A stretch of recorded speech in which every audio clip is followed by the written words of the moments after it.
Hello, Professor Sturgis. My name is Brandon Henry. I am a senior political science major at Legal Com minor from Atlanta, and I am doing my vlog. So, the articles, I read the last article, and I think it was the one that kind of like hit me. It was the one that was newseumed.org. I think that was the one that kind of hit the most home with me.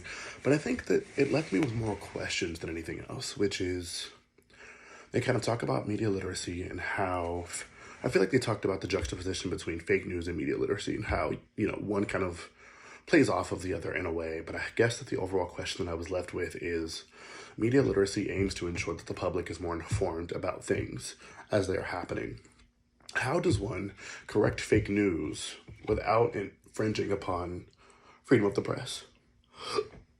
Because, the article talks about how it's necessary that people are educated and how fake news kind of hinders overall media literacy and, just doesn't really do what fake news is just kind of like the, aggressor, the thing that isn't what we want to be happening within the American public. But how do you begin to combat that? How would you begin to combat that specifically? How would you begin to combat fake news specifically within, the realm of media without infringing on people's, freedom of the press? Because I guess what I'm thinking about, Fox News, for example. Fox News specifically runs ads that don't necessarily have I'm so sorry, let me turn this down.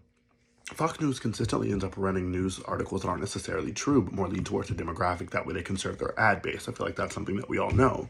But my question becomes, how can you get them to run things that are more integral, filled with more integrity without forcing them to in a way?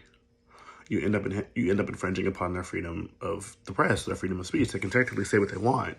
I guess there could be a problem because they're presenting themselves as a newscast, and technically the news that they're giving isn't really correct. But overall, I guess technically they can do what they want as a news organization. So that was just the overall thought, I guess, for this vlog is I'm curious to learn more about how media literacy can be effective within the press without infringing upon their ability to do and say what they want as an entity.